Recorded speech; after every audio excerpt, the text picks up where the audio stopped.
Hello, welcome to Citizens Forum. It's Wednesday, August the 16th.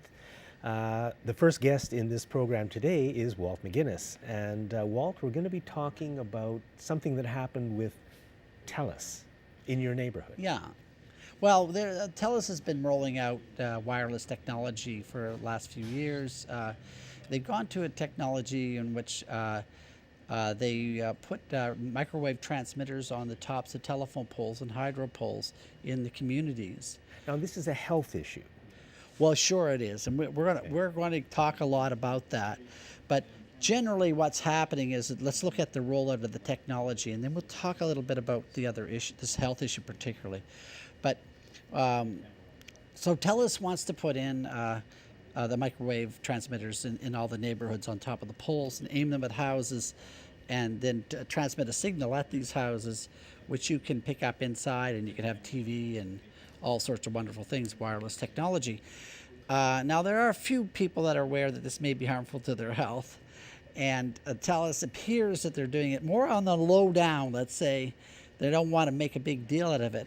Now, what was interesting was that I was just nicely having my dinner about a month ago, got a knock on the door from a TELUS representative, and he said, would you like us to bring a fiber optic cable to your house, right to your cable box?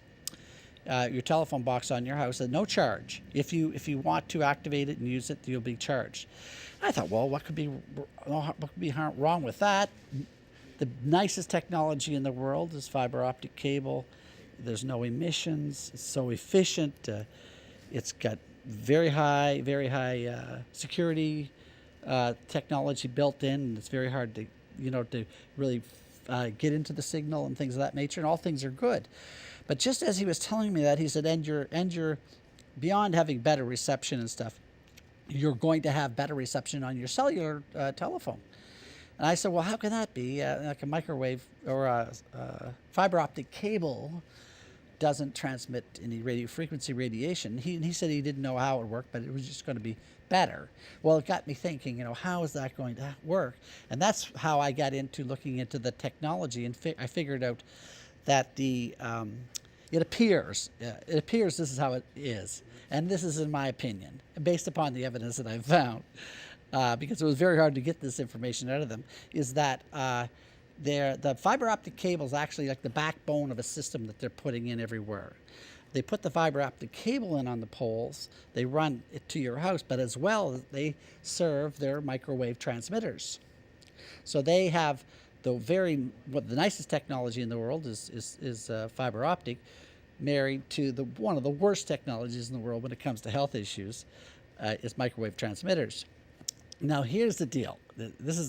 You could debate it all you want about safety and all about the issues around that, but my major concern was their apparent deception as they marketed their fiber optic cable. And the deception was they said fiber optic, but they didn't say microwave. Would not say microwave. By the way, they will not say the words microwave transmitters. They may tell you that they're micro cells, or they might get into words like that, but they won't use the proper the proper terminology that, say, Industry Canada uses. But what it looks like to me is like this. They're going to be working in everybody's neighborhoods. They're already in everybody's neighborhoods. Everybody thinks they're putting in fiber optic cable. And they don't know it is that they are also getting microwave transmitters into their neighborhoods. That's what it appears to me. It appears to me that they were being deceptive.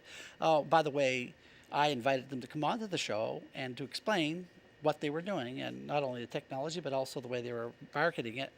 They declined that offer.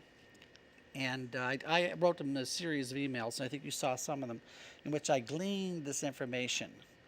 So the number one issue I'm talking about today is unfair practices. We're talking about what appears to be deceptive practices by TELUS to market their technology. And coming from that, one has to wonder, why would they take the trouble of deceiving us? Well, I think, in my opinion, from what I gleaned, is that they don't want people to get hip to the scene that this type of technology is very, very harmful to health. Now, the evidence is overwhelming that microwave radiation, when people are exposed to that type that type of radiation, it causes ill health. And you can't really get around it. You can have all the spin doctors in the world. They can hire anybody they want. They can get every government official and every regulator and every elected official in some way or other appeased, but you can't change biology. The facts stand. The research shows overwhelmingly this type of technology is harmful, and I think that's why they don't want to talk about it. They're going to make a whole lot of money, and they're not concerned about the health effects because our Industry Canada and Health Canada and the rest of the government officials have created a scenario with regulations or lack of regulations and enforcement to the point where we really have a Wild West situation where these tellers can go ahead and behave like this, and there's no repercussions. There's nothing, there's no way to get back. There's no way to force them to be more honest with the public. They can just go ahead and proceed with their program the way it is and hope that enough people are deceived and aren't aware of the situation that they can get the stuff installed. Now, why are they putting this in? What is the perceived benefit to them to put in these microwave transmitters? I think you're basically saying one on every block? Well, you know, they're not the only provider of these services. There are other large corporations. For instance, Shaw is doing the same thing with television. Why? What's the reason? Well, if they get a better product to sell, a higher speed product with more bandwidth, more people will go to them. Simple as that. So is the idea they are going to be sending a wireless signal to this wireless transmitter on your block, and then once it's in there, it will go via fiber optic cable into your house? Is that what's going to be happening? Exactly the opposite. Okay. The signal will travel along the fiber optic cable, which is a beautiful technology and very little losses, up to the point where it's just outside your house. Right. And then they'll transmit a signal wirelessly from there into the house. Why not just do the whole thing via? Very good point. You know, these are the things that they have to tell us why. You know, But they don't have to well, tell us why. you could spend a half a day at trying to figure this out, and they'll usually, for them, it's easier, it's less expensive to install the system, easier to modify the system. There's just a lot of different reasons. People have the convenience of the wireless technology that the fiber optic cable can't provide. That's a huge one, and it's just basically market share in that business. Which is all very nice, except it's a health hazard, and I would say it's a health hazard similar to smoking. Yeah. Secondhand smoke, we're all exposed to it. Yeah. And is there anywhere you can go within government to ask, please, can you try to protect us from this? Wouldn't you really hope that would be one person that you could go to, perhaps the chief medical health officer, perhaps to your member of parliament, perhaps to CRTC? Nothing. We're not getting anything. The evidence is so powerful and it's so readily available. The fact that the chief medical health officer is saying that there's not enough evidence to change the regulations is simply not true. He's simply, well, it's astonishing that he would say that. I would challenge him to show us why there's not enough evidence. We've delivered thousands of titles to that guy, and he doesn't seem to think that's enough evidence. Yeah, I mean, it just shows how bad things are. There's only a minute left. Are there any other points you want to make about this? Because it sounds like they're coming around Victoria and doing this to people right now. Well, this is the future. There's going to be a lot of battles going on. Will's going to put up a couple of websites for people to go to. The EMR Alliance in British Columbia has a great section on this type of technology. People should go and do their reading. And of course, the Bio-Initiative Report, which I pretty well quote every time I come on. Another great site to go to see the evidence as it stands. And I'm really hoping people will start to rally and start letting TELUS know that they don't want this technology in their neighborhoods, and they should have a right to decide whether or not they want to be irradiated or not. This is a toxic element that they're putting into the environment, and everyone as a fundamental right, no matter what your government tells you, no matter what the regulations are telling you.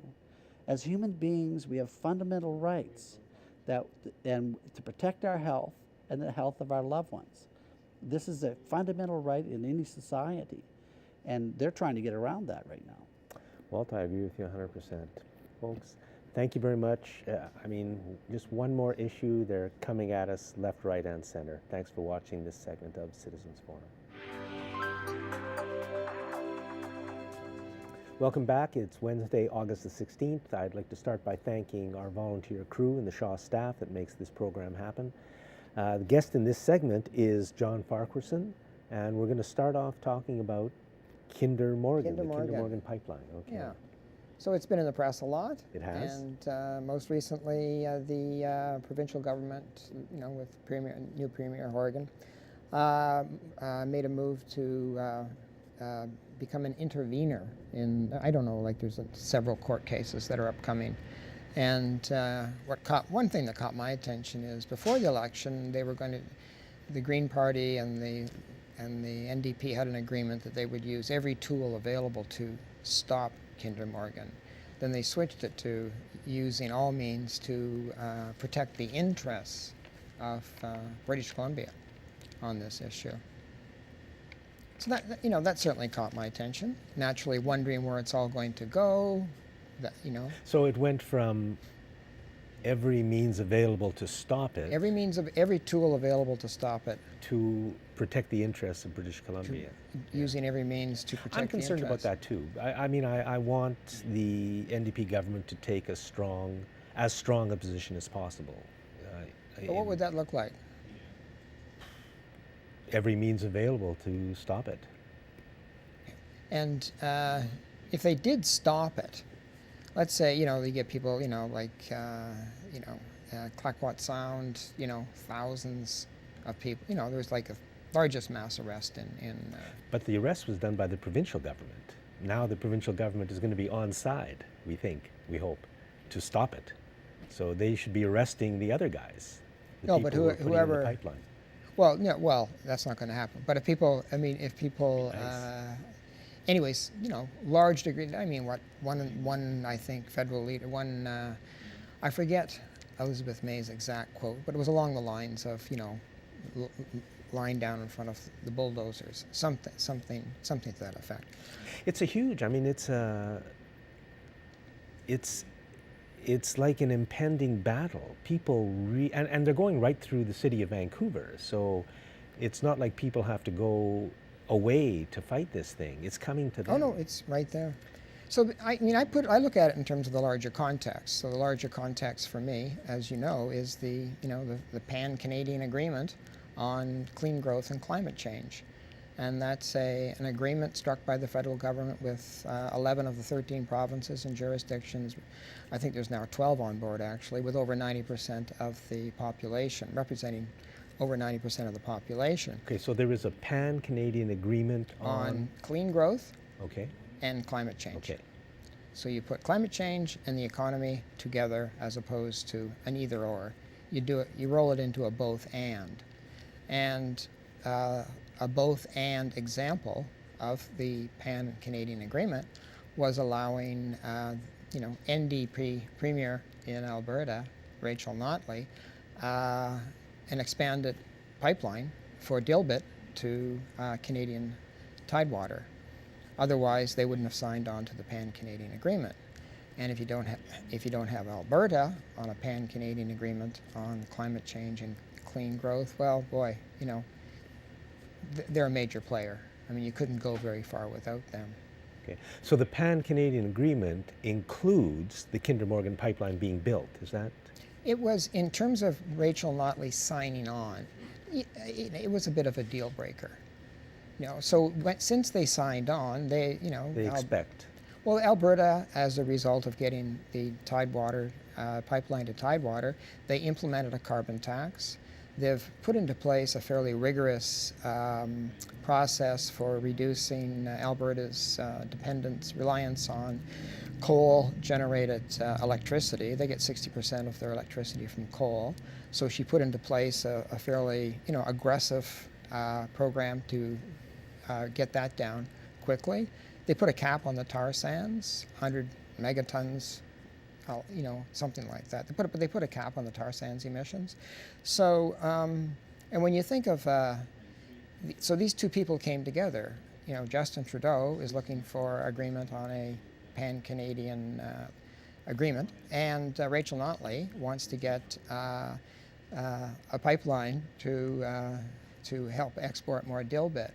So those aren't really two likely allies, if you will. It looks like they're coming from opposite ends of the Okay. of So the what's your spectrum. position on the pipeline then? Well, if at the end of the day, we have, as a British Columbian, I don't want it. As a Canadian, looking at the whole country and our commitment to the Paris Accord and reducing our greenhouse gas emissions to 150 by 2050, this is the means to do it. So if at the end of the day we meet our targets, lower our greenhouse gas emissions, I cross my fingers and say, yeah, I guess that's maybe part of what's necessary to overall reduce our greenhouse gas emissions.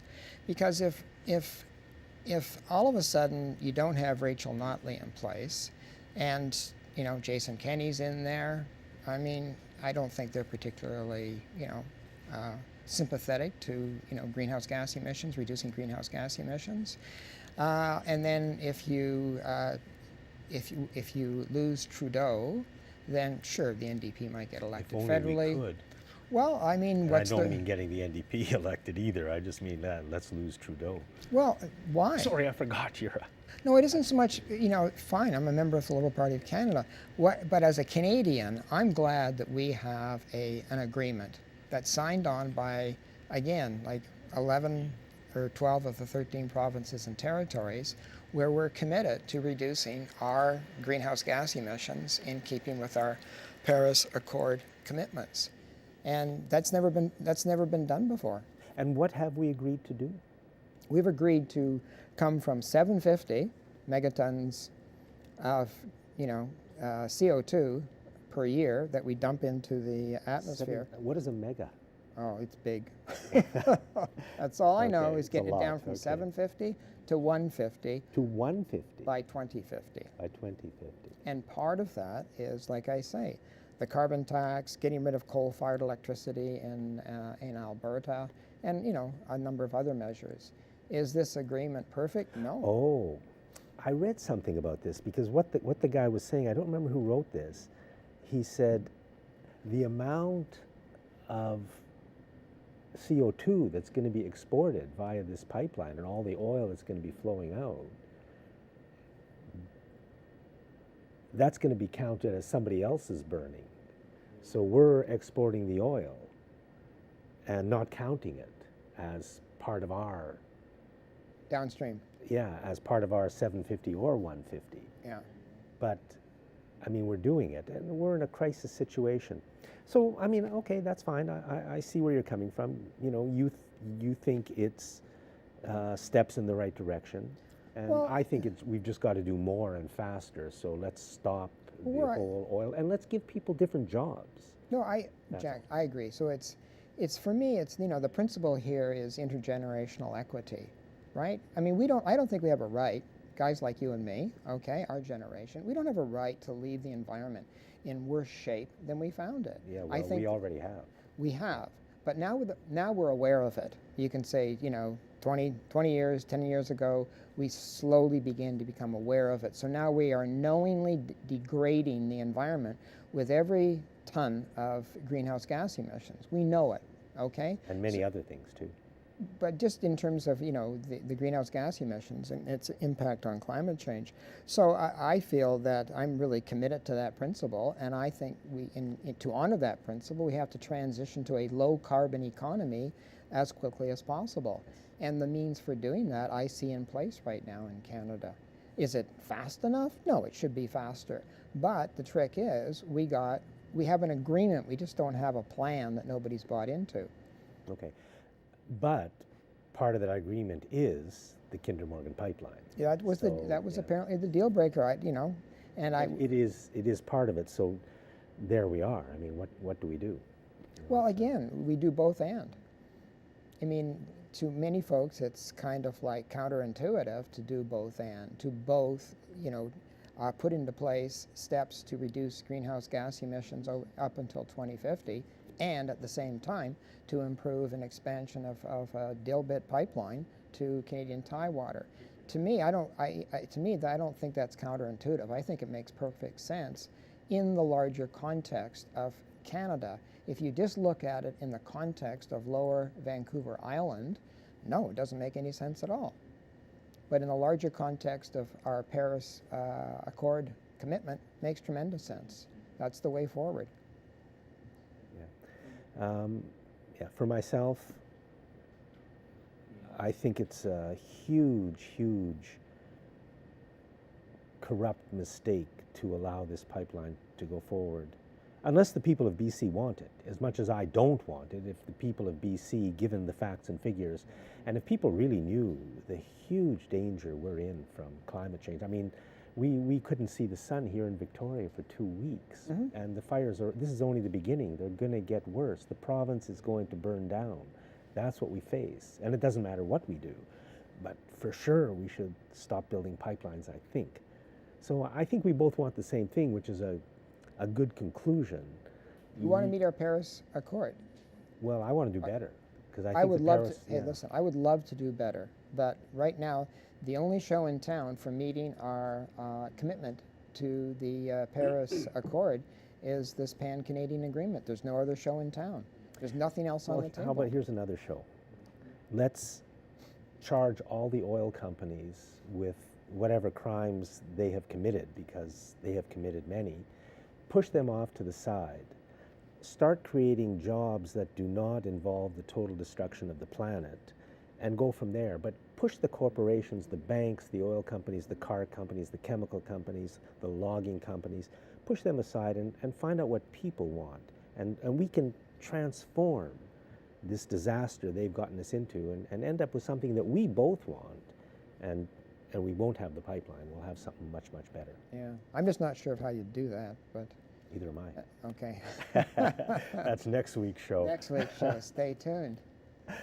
We've got about 1 minute left. Anything else you'd like to move on to? Well, I mean, very quickly, the Blue Bridge, there's a lot of drum rolling now. Apparently the pieces are going to be shipped from China end of this month, beginning of next month. They're going to roll in. What the project director said is we will have what looks like a fairly functioning bridge by the end of the year, and it will be supposedly operational by next March. What a disaster. What a horrible disaster for our city.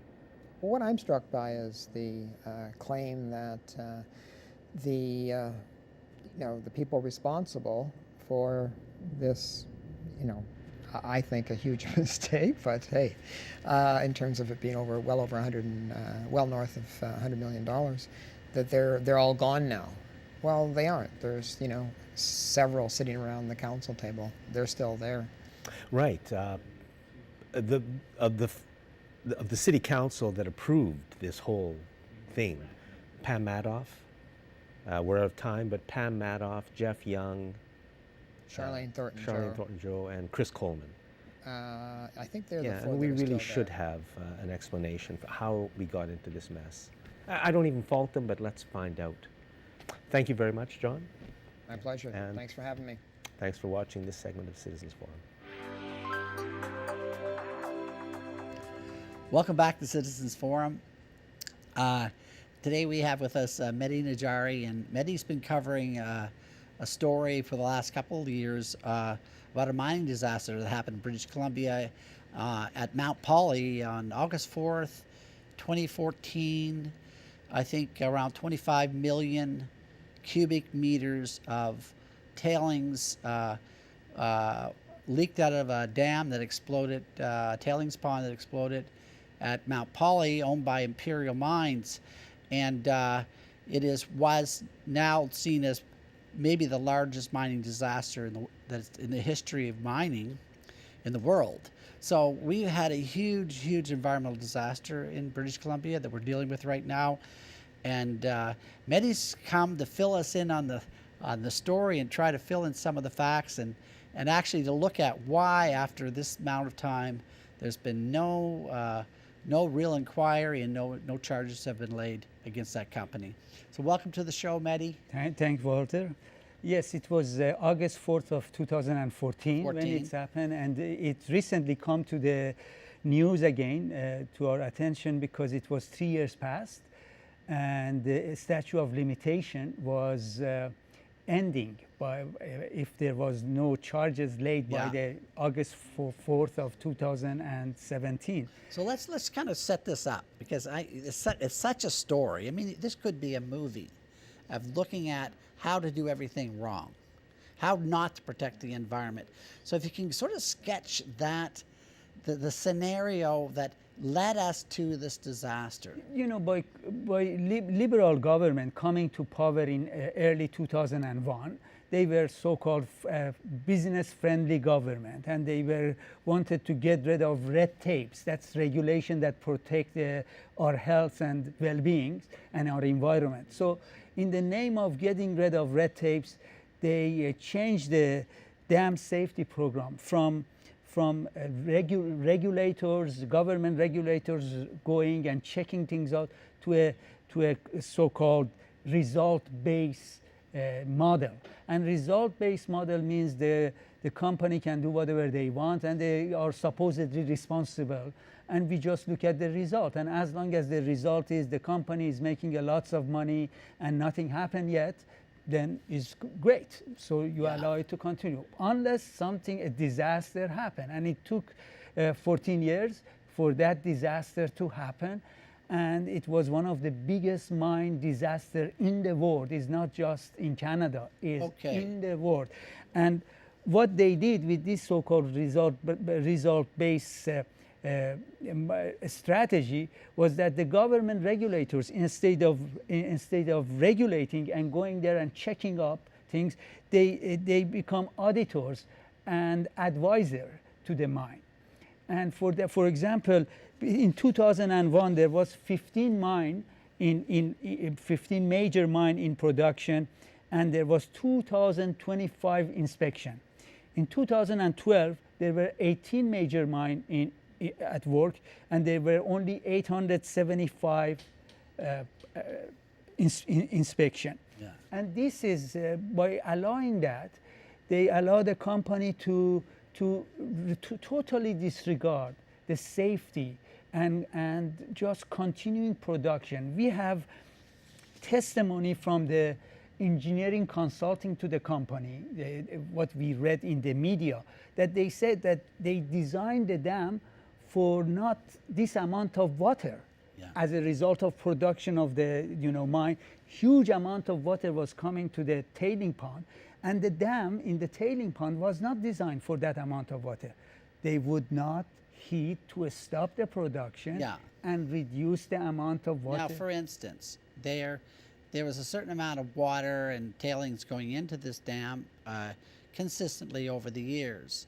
Now, when the warnings started coming into the company that basically the level of the water was just inches away from flooding over the dam, did the company wind back their production? No, they didn't. The Ministry of Environment gave them 5 warnings between 2009 to 2014.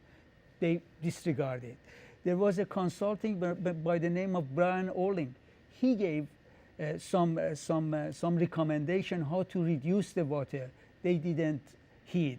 The engineering company, the engineering of the record, the company that is a main consultant for the mining company, they gave them some warning. They didn't heed. It's just a total disregard for safety. I can read some of the, for example, the Dmitry Ostrochenko of AMEC. AMEC was the company that was main consulting company. They called him on May 25th of 2014 that we have a problem, we have too much water.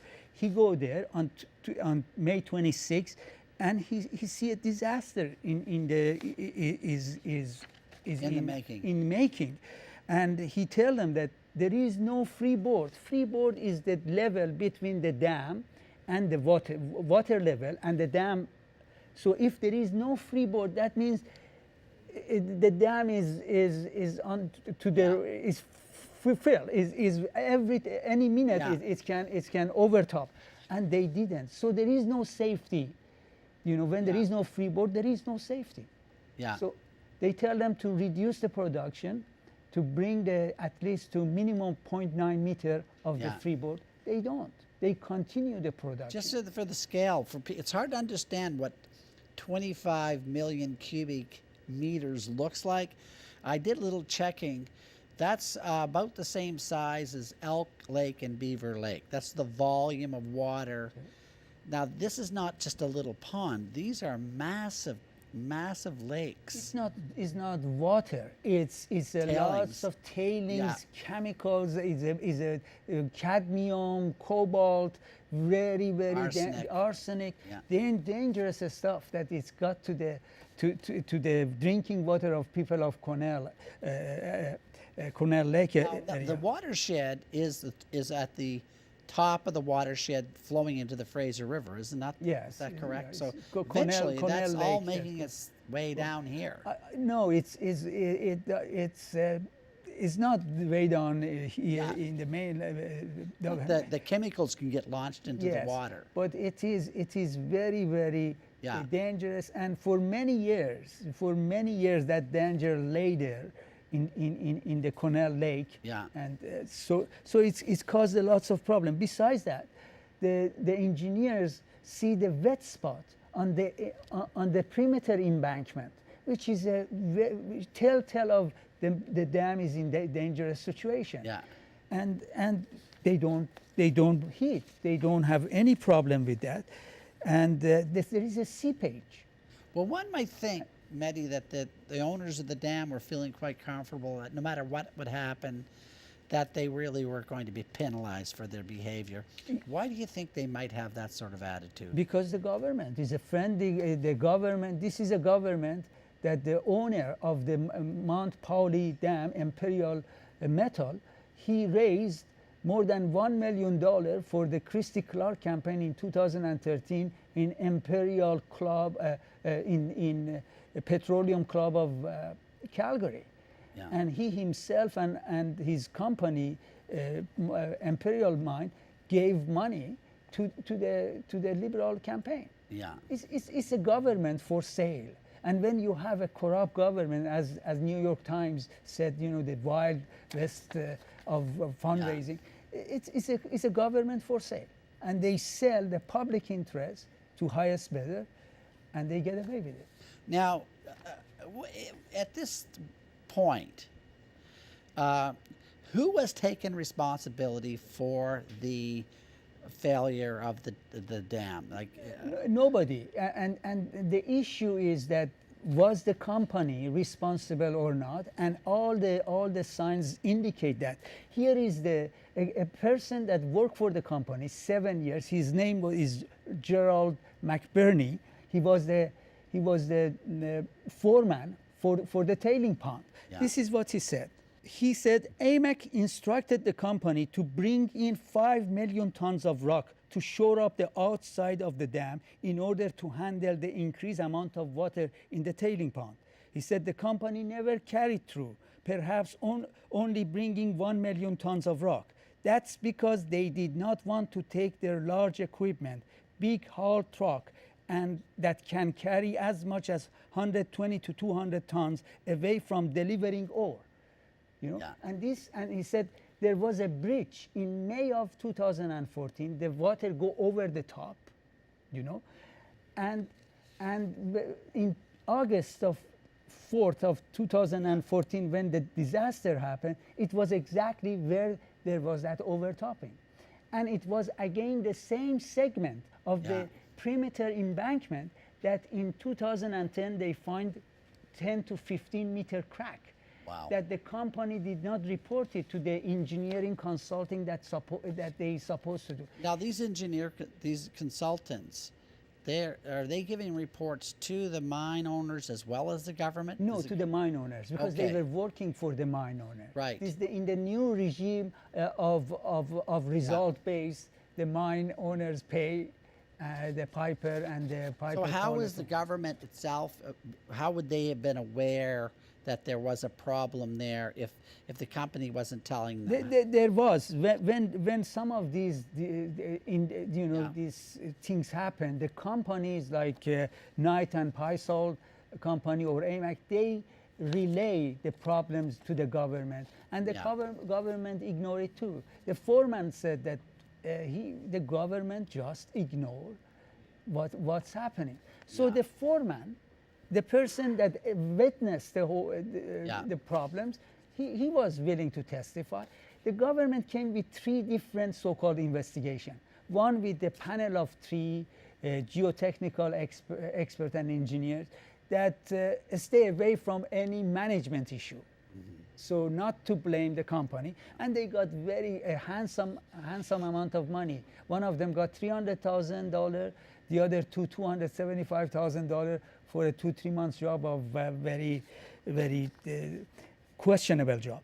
Then there was the inspector of the mine, Mr. Al Hoffman, has a report, and I have problem with that because Mr. Hoffman was the person responsible to overseeing this, and he's writing report about his own failure. Yeah. And then there was the report by the conservation service, and when they choose conservation service, all of us said, why? Because conservation service has no experience in mine disaster. They're like wildlife management. The only experience they have in poaching and wildlife issues, not mine disaster. So they have been investigating for 3 years, and the result is no report. We haven't seen any report from them, no charges, nothing. Wow. And I am saying, if somebody for 2 days sit and review what was in the media about this disaster, you can say there is no question that charges should be laid. Yeah. So the question is, NDP had the time for about a month to do something, 2-3 weeks. They didn't. They didn't lay any charges. So what are they going to do now? Are we going to have, in order to really tell the public what really happened, in order to prevent things like that happen again, are we going to have a public inquiry? Why not? If NDP is not supporting the same company again, like the liberals, protecting their interest, why not, in the public interest, have a public inquiry? Yeah. And also, I like to know, because this company supposedly is a 12-year mine and it's supposed to finish by 2016. Now they are increasing the life of this mine, and the tailing pond is not designed for that at all. So why are they allowing this company to continue the production? And what is the cost benefit of this mine? Yeah. Tell us from the day one, how much subsidy, how much money the public put in and provided this company, and what did we get out of this? With this disaster in hand and in perpetuity, we have to deal with this tailing pond. We're going to have to leave it at that, Mehdi. Very good suggestion. I think most of our viewers would agree with you. So that completes this segment of Citizens Forum. Welcome back to Citizens Forum, and I'm going to take the opportunity to thank all the wonderful volunteers and staff of Shaw. It's just such a pleasure to come here and do this show. Such a large amount of enthusiasm, and it really buoys up my spirits. Now, this section is we call the Walt and Jack Show, and we just basically touch on several issues that are going on a daily basis or a weekly basis, and Jack usually comes in with a few things he's gleaned from the newspaper. So, Jack, what are the issues you think we should be looking at this week? Well, there's a few. The first thing I want to mention is that we're all sitting here watching community television, but community television is in its last days in Canada. I think it's a huge loss for the country. Community television was in the past, it did great things, and it kind of died out and it made a comeback, and once again, at least it's a place where a non-corporate message can get put out, as happens on this show. But now the Harper government, and then set a plan in place, and the Trudeau government has carried it out. And what's happening? It's already happened. It will happen this month in Vancouver, Calgary, and Edmonton. The community stations will close, and I believe the budget will be given to Shaw. And this is happening for their global news. Yeah. And this is happening right across Canada. Back east, it's Rogers and I guess TELUS, and I can't remember the name of the company in Quebec. So community television, I think it's such a betrayal by the Trudeau government, is being closed down. I don't know what the future holds here in Victoria, but as of August, or the end of August, Vancouver, Calgary, Edmonton, and many, many other cities across Western and all parts of Canada will be closed. I think it's terrible. Well, you know, we do provide some voice to citizens to come and air their concerns, and I think it's going to be quite a major blow to the ability for citizens to actually get to the bottom of some issues. We tend to dig and try to find out what's really going on, and we don't have any conflicts of interest. I think the public's going to find out more on this show than they will of hours and hours of watching corporate news, for instance. You cannot have democracy without having a free press. I really, really have come to the belief that that's true. The media in Canada is all totally corporate. Every radio station, every TV station, every newspaper, every community paper, everything, so Yeah. much, virtually everything is corporate owned. One of the few places where a non-corporate point of view can get put out is on community television. Yeah. And if it had been done differently, if it had been controlled by the communities, instead of always being given Yeah. to Shaw and Rogers and Bell for them to control, it could have turned this. We would not have had Mount Poly Yeah. if we had community television in this country. Yeah. And we'd be a much, much better. They wouldn't have been able to destroy our healthcare system. We wouldn't have homeless people if people could see the truth somewhere. But Yeah. it's so limited. And now even this one small voice of community television is Being threatened. I noticed in the new NDP regime is now the government of British Columbia, and they were talking about all the different hirings and firings and everything goes on, and they were talking about they have about 200 or 250 people that work in communications for the government. And you wonder, well, what the heck are they doing? How many people do they need to make, to issue a report or a press release? Obviously, these people are trained in the art of spinning a story and making things looking rosy for the authorities. yes. And maybe glossing over some of the things that might not be convenient for the government in power, be it Liberals or the NDP. Case in point might be the so-called ban of trophy hunting of grizzly bears. And did you look into that story at all? Just a little bit. So yesterday, the NDP announced that there was going to be an end to trophy hunting of grizzly bears Yeah. in the Great Bear Rainforest. No, a complete ban in the Great Bear Rainforest, Right. a ban on trophy hunting in the rest of BC with a loophole. And the loophole is that I think people can say they're hunting for the meat instead Yeah. of for the trophy.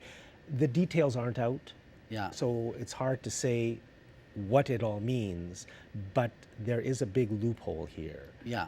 If the government really ends the grizzly bear hunt, that will be a great and wonderful thing, very, very important for all of us.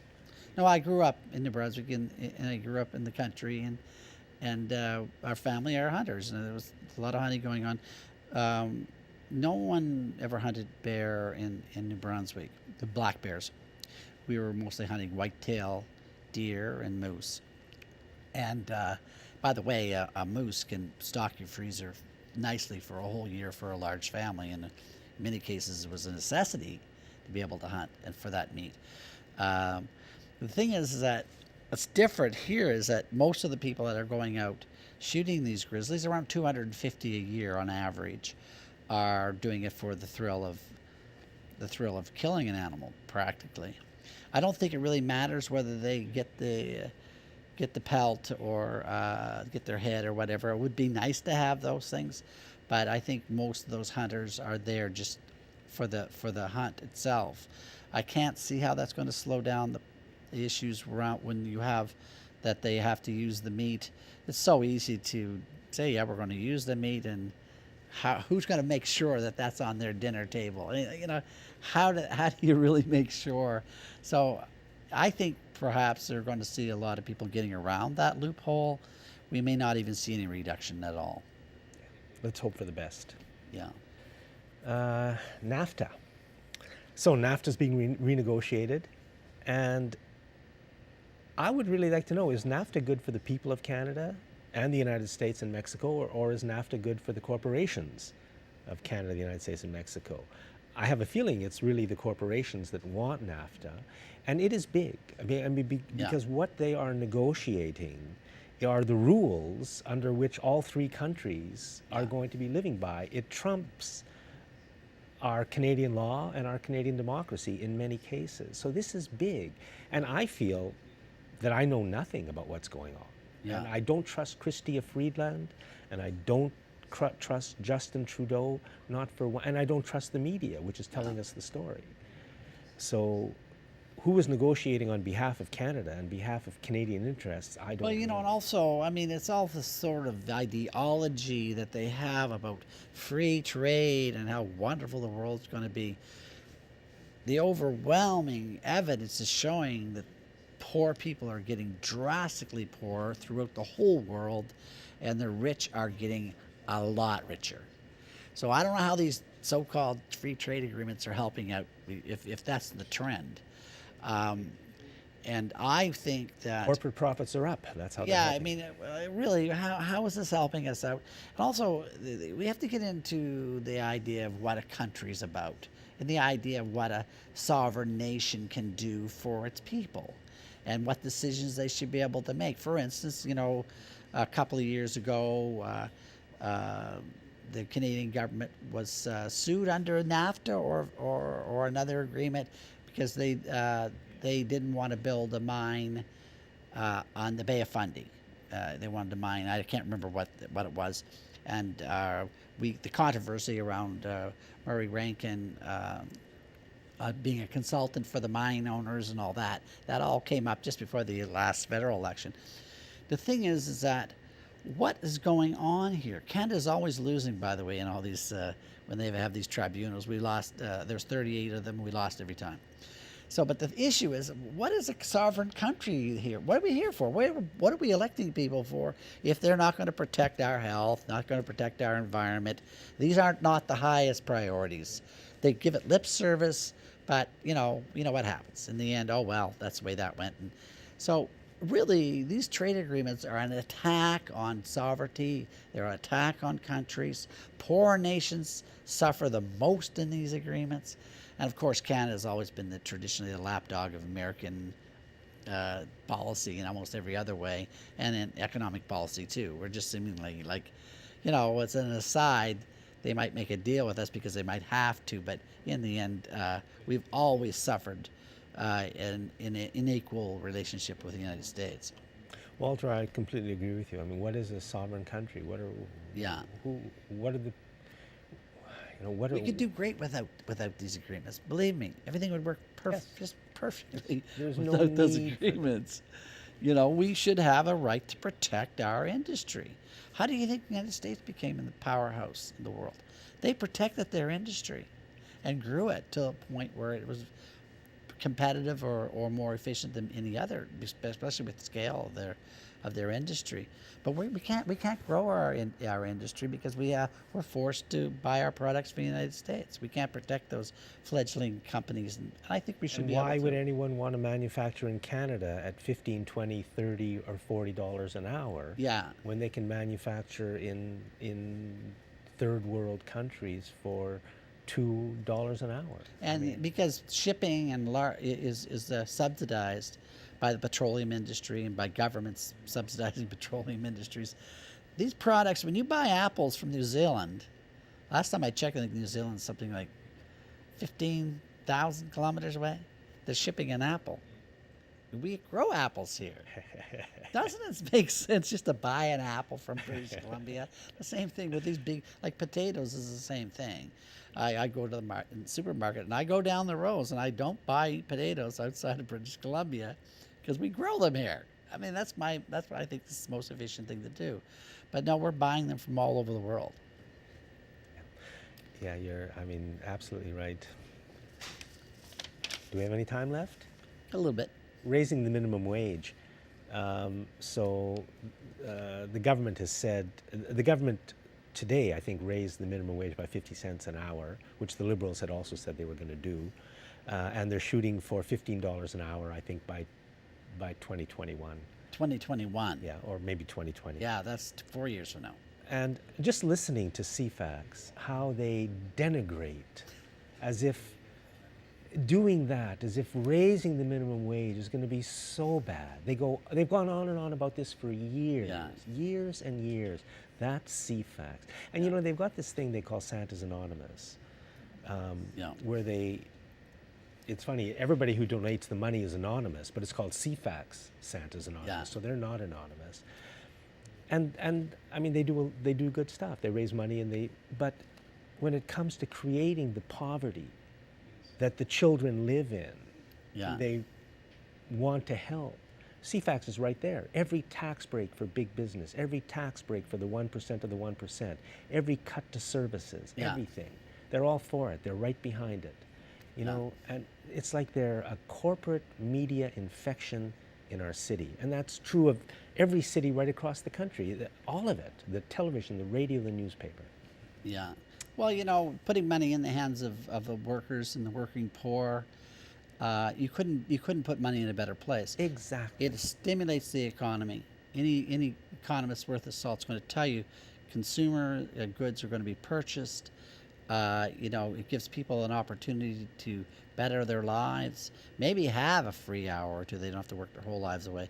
So really, there's no good hard economic argument not to be paying $15 an hour. And by the way, 2021, this is 2017. That seems to be after the next election, by the way.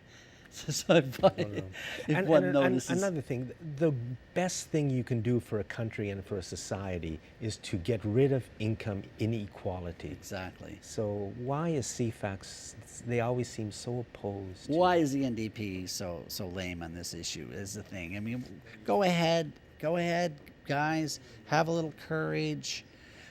Go ahead and help us out here. You know, you're saying you're going to take all these steps and all these initiatives. Please, NDP, please help us out here. Anyway, we're going to wrap it up right there. Thanks a lot, Jack.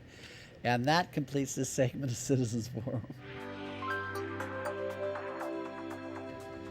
Welcome back. Last segment. The guest is Mehdi Najari. We're just going to be talking about how our city councils and the CRD seem to be incapable of protecting our interests or working for us, and how bad things are. And Mehdi, back in the early 1990s, you were involved in a lawsuit against the CRD. You actually had to go to court because the CRD was running a commercial logging operation around Souk Lake, which is the drinking watershed for the people of the city of Victoria. And the reason they were doing it, they were clear-cut logging to enhance water quality. That was the reason. Can you just tell us, just as an explanation, an example of how bad things are? It's a culture that has to be changed, and the people that are in the bureaucracy have to be to know that they are working for us and they are responsible and accountable. There is no accountability. So what's happened in 1988, I came here to this country in 1987 to Victoria. In 1988, I went for the spring to do some tree planting up north. When I come back, the water was terrible. So full of algae bloom, and it was just not drinkable. So I called and tried to find out what's happened with the water. And the person that was in charge of water quality told me that it's a natural phenomenon. And that really put me off, because there is a reason that algae bloom is happening. There is phosphorus in water. What's the sources of phosphorus? There should be some soil eroded went to the reservoir. So we try to find out what's happened, and we find out that disastrous management. At that time, the chairman of the water board was Jeff Young. They, for some stupid reason, they opened the gate from the Leech River to bring Leech River water through a tunnel, 2.5 kilometer tunnel, to the Souk Lake. And that caused, because there was a lot of crap in the tunnel when they were building it, lots of chemicals for the concrete, formation of concrete, all that came into the Souk Lake and caused the algae bloom.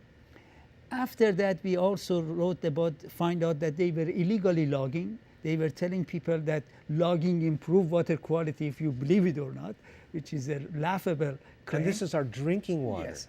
And we got 5 different legal opinions.